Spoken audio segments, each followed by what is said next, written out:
Happy New Year's, everybody. What's the deal? This is a low res recording from Umer Zia and a very high res recording from Lloyd on the other side. What's up, people? What's up? What's up? This is going to be a quick episode. Initially, we're doing the best of the worst of, pretty much a rundown of what our thoughts are of 2015 in gaming. And we were going to choose 5 games we liked each, 5 games we thought were terrible, 5 games that surprised us into being good, and 5 games that disappointed us in our expectations. Obviously, well, it's not obvious because nobody knows me really. I didn't have 5 for, and I assume Lloyd's on the same boat. I didn't have 5 for each category because I got into you could say the current generation of gaming this year. And I was playing catch up from games that came out last year initially. So I only started playing the current year's games a few months ago, since Batman. But Lloyd, you want to get into your best? Okay, for my best, you have Metal Gear Solid 5, Witcher 3, Fallout 4, Shadowrun Hong Kong, Not a Hero, Mortal Kombat X, I guess is what we're calling it, and Wasteland 2. Well, that was 7, but I'll allow it. All right, good. Out of those, which one really just stood out for you? I was like, the game that made the year for you.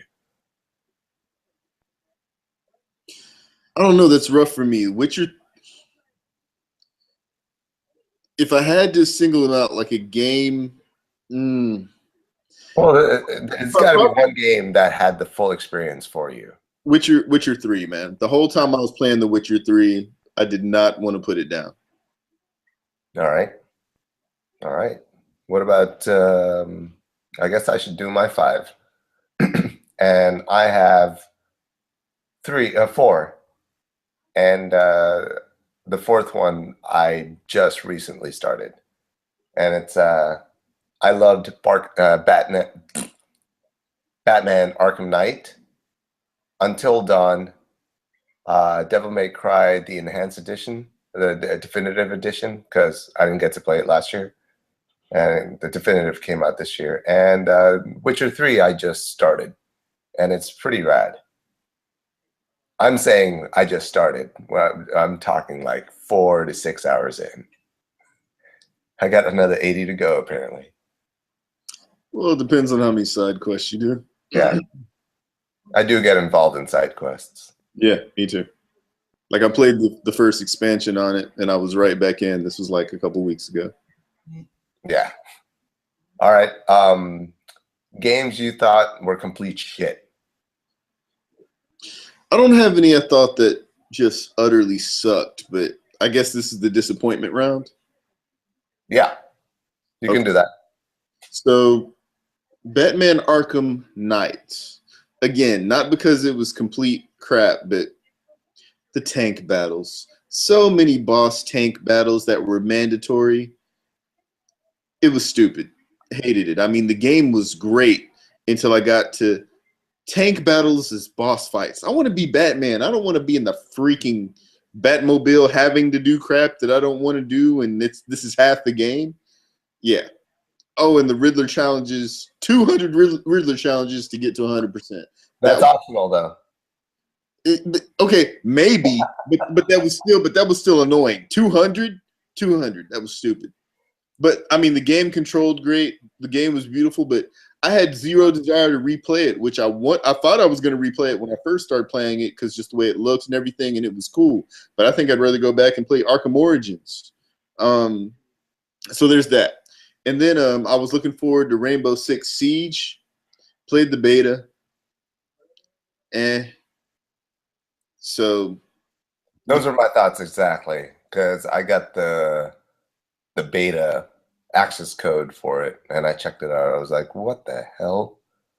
It just, I mean, Rainbow Six, one thing that differentiated it from other shooters for me was even if it was an FPS, I love being able to, go into cover and, blind fire and all that kind of stuff in Rainbow Six Vegas. And the stuff when they had a Patriot before Siege, I was looking forward to Patriot. Then they did Siege, and I liked the way it looked. Admittedly, when I saw it on E3, I thought it looked really good, but when I played it, it was the same old stuff. Like, I mean, yeah, destructible environments and, go through walls, but, really small scale environments. No, to me, not the kind of innovation I look for. And, I'm talking a next gen shooter, which for me is hopefully Ghost Recon Wildlands and The Division. Yeah. Hopefully. We'll see about those. I think also Rainbow Six, the initial reveal was 2 years ago, and it looked so impressive back then. And I was really excited about it. And when I finally got to see the beta in action, and mind you, it's beta, but when it's beta, it's pretty close to the final product. Right. It just looked so outdated to me. Well, to me, it wasn't even graphics. It was just, like I said, just the actual gameplay was things you've already done before. Mm-hmm. So, worst games for me. I hated Evolve. oh yeah, that. Yeah. This year? What's that? Was Evolve this year? I thought that was last year. No, Evolve was this year. Yeah, that can go on worse for me too. Continue. Yeah, Tony Hawk Pro Skater 5. I've played that at a friend's, and because he bought it, super excited. And it is bad, man. It is bad. Of course, by the time I got to play it, it was pretty glitch free because they've done all the proper updates. But it is so last generation. I don't know how the developing team got away with what they did and had the audacity to charge $50 when it came out. It's complete horseshit. Disappointments, of course, Evolve. I was disappointed because there was some hype behind it. Even after release, there was some hype behind it, and it didn't deliver. In fact, it failed. And the other disappointment was I just finished Call of Duty Black Ops 3. Really, really clever stuff going on the mechanics side, but completely ditching the Call of Duty formula. Making super futuristic and gadgety, and the story just sucked. The story was just terrible. So it was a disappointment, even though I did finish it. It did have me engaged enough to keep playing. Well, see, and that's the thing for you is you play Call of Duty's single player, where a lot of people just play them for the multi. Yeah, yeah. Which, yeah, exactly. I'm of the minority in the Call of Duty universe now. Surprises for you. Surprises. Not a hero. I know I mentioned that in my thing that I didn't expect to like that as much as I did. The Swindle. It didn't quite make my best, but I still enjoyed that. I know there's Divinity Original Sin Enhanced Edition. That I think that game actually came out last year. I can't remember.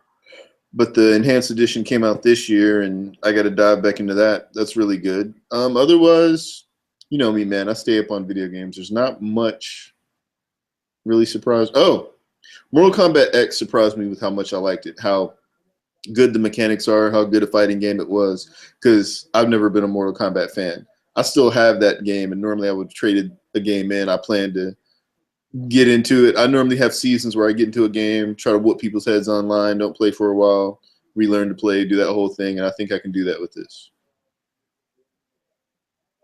That's it. That's it.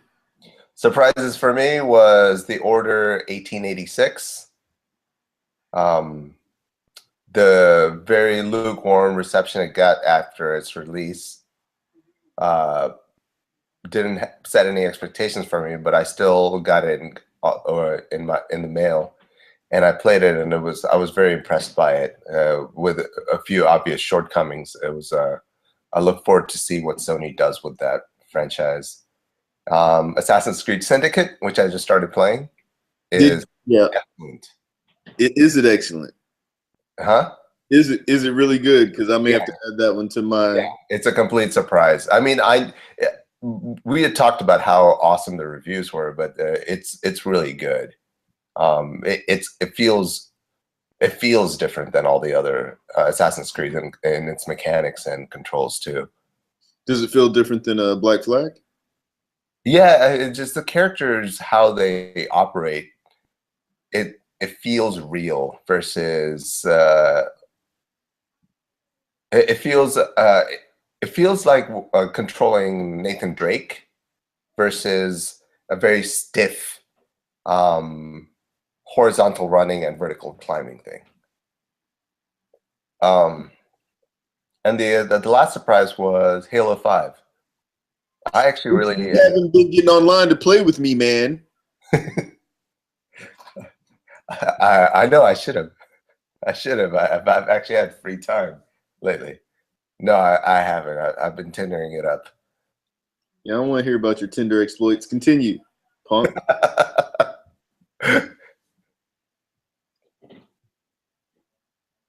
All I see is bald head, man.